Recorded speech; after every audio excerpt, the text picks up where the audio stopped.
కొమ్మల్లోన పక్షులన్నీ తమ కూటను మార్చుకోవు, భూమి పైన ప్రాణులన్నీ తమ భాషను మరువలేవు.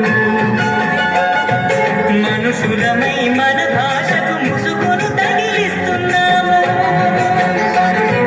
ప్రపంచాన మేధావులు మన పలుకులు మెచ్చినారు. పొరుగు రాష్ట్ర కవులు కూడా తెలుగును తెగ పొగిడినారు. ఆంధ్రులమై మన భాషకు అన్యాయం చేస్తున్నాము. అభివృద్ధికి ఉండాలి నింగే హక్కు, అభివృద్ధికి ఉండాలి నింగే హక్కు. అది భాషాచారాలను మింగేయొద్దు.